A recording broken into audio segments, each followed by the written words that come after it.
Baik, selamat pagi. Ketemu lagi dengan kita di channel Kantor Hukum Perjuangan. Kali ini kita akan membahas tentang asas-asas dan syarat sahnya sebuah perjanjian. Masih tetap bersama saya, Gozali Marbun. Baik, kita mulai saja. Asas-asas dalam perjanjian. Perjanjian adalah suatu perbuatan dengan mana satu orang atau lebih mengikatkan dirinya terhadap satu orang atau lebih lainnya. Dapat kita lihat dalam 1313 KUH Perdata. Berdasarkan teori, di dalam satu hukum perjanjian terdapat 5 asas yang terkenal menurut ilmu hukum perdata. Kelima asas itu adalah asas kebebasan berkontrak, asas konsensualisme, asas kepastian hukum, asas itikat baik, dan asas kepribadian. Kita kupas satu persatu. Asas kebebasan berkontrak, yaitu seseorang bebas mengadakan perjanjian, bebas tentang yang diperjanjikan, bebas pula menentukan bentuk kontraknya. Asas kebebasan berkontrak ataupun freedom of contract dapat dianalisis dari pasal 1338 ayat 1 KUH Perdata yang menyatakan semua perjanjian yang dapat dibuat secara sah berlaku sebagai undang-undang bagi mereka yang membuatnya. Asas ini merupakan asas yang memberikan kebebasan kepada pihak untuk membuat atau tidak membuat perjanjian, mengadakan perjanjian dengan siapapun, menentukan isi perjanjian, pelaksanaan, dan persyaratannya, serta menentukan bentuk perjanjiannya apakah tertulis atau lisan.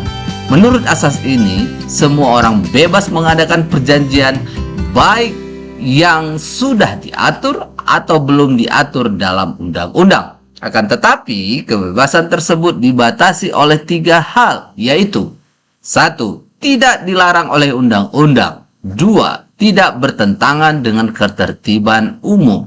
Yang ketiga, tidak bertentangan dengan kesusilaan. Asas konsensualisme, asas yang menyatakan bahwa perjanjian telah terjadi jika telah ada konsensus antara pihak-pihak yang mengadakan perjanjian. Asas konsensualisme dapat disimpulkan dalam pasal ayat 1 KUH Perdata, di mana pada pasal tersebut bahwa salah satu syarat sahnya perjanjian adalah kata kesepakatan antara kedua belah pihak. Asas ini menyatakan bahwa perjanjian pada umumnya tidak diadakan secara formal, melainkan cukup kesepakatan kedua belah pihak. Asas kepastian hukum atau pacta sunt servanda, asas kepribadian merupakan asas yang menentukan seseorang yang akan melakukan dan atau membuat kontrak hanya untuk kepentingan perseorangan saja. Hal ini dapat dilihat dalam pasal 1315 KUH Perdata menegaskan, pada umumnya, seseorang tidak dapat mengadakan perikatan atau perjanjian selain untuk dirinya. Dalam pasal 1340 KUH Perdata berbunyi, perjanjian hanya berlaku antara pihak yang membuatnya. Asas itikat baik itu tercantum pada pasal 1338 ayat 3 KUH Perdata yang berbunyi, perjanjian harus dilaksanakan dengan itikat baik. Asas ini merupakan asas bahwa para pihak, yaitu pihak kreditur dan debitur, harus melaksanakan substansi kontrak berdasarkan kepercayaan atau keyakinan yang teguh maupun kemauan baik dari para pihak. Asas kepribadian merupakan asas yang menentukan bahwa seseorang yang akan melakukan dan atau membuat kontrak hanya untuk kepentingan perseorangan saja. Ini dapat kita lihat dalam pasal 1315, yaitu pada umumnya seseorang tidak dapat mengadakan perikatan atau perjanjian selain untuk dirinya sendiri.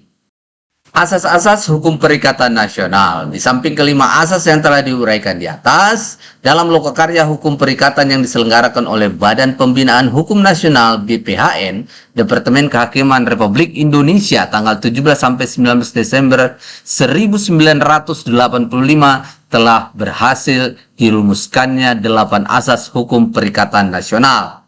Kedelapan asas tersebut adalah yang pertama, asas kepercayaan, asas kebersamaan hukum, asas keseimbangan, asas kepastian hukum, asas moralitas, kepatutan, kebiasaan, dan asas perlindungan. Asas kepercayaan, di mana mengandung pengertian bahwa setiap orang yang mengadakan perjanjian akan memenuhi setiap prestasi yang diadakan di antara mereka pada kemudian hari. Artinya, kedua belah pihak harus saling mempercayai satu sama lain. Mempercayakan kepada rekannya dapat melaksanakan kewajiban yang ditanggung. Asas persamaan hukum. Ini mengandung maksud bahwa subjek hukum yang mengadakan perjanjian mempunyai hak dan kewajiban yang sama dalam hukum. Mereka tidak boleh membeda-bedakan antara satu sama lain. Walaupun subjek hukum tersebut beda warna kulit, agama, dan ras. Asas keseimbangan. Asas keseimbangan adalah asas yang menghendaki kedua belah pihak memenuhi dan melaksanakan perjanjian. Kreditur mempunyai kekuatan untuk menuntut prestasi dan jika diperlukan dapat menuntut pelunasan prestasi melalui kekayaan debitur. Akan tetapi, debitur memikul pula kewajiban untuk melaksanakan perjanjian itu dengan itikat baik. Asas moralitas. Asas moral ini terikat dalam perikatan wajar, yaitu perbuatan sukarela dari seseorang tidak menimbulkan hak baginya untuk menggugat prestasi dari pihak debitur. Hal ini dapat dilihat dalam Zakwarneming, yaitu seseorang melakukan perbuatan dengan sukarela. Yang bersangkutan mempunyai kewajiban hukum untuk meneruskan dan menyelesaikan perbuatannya. Salah satu faktor memberikan motivasi pada bersangkutan melakukan perbuatan hukum adalah didasarkan pada kesusilaan atau moral sebagai panggilan hati nurani. Asas kepatutan. Asas ini berkaitan dengan ketentuan mengenai isi perjanjian yang diharuskan oleh kepatutan berdasarkan sifat perjanjiannya.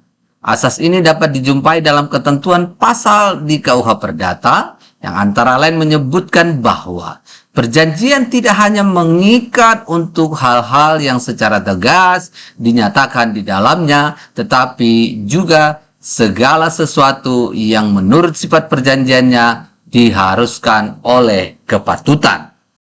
Asas kebiasaan ini dipandang sebagai bagian dari perjanjian, di mana suatu perjanjian tidak hanya mengikat untuk apa yang secara tegas diatur, tetapi juga hal-hal yang menurut kebiasaan lazim untuk diikuti. Asas perlindungan, di mana mengandung pengertian bahwa antara debitur dan kreditur harus dilindungi oleh hukum.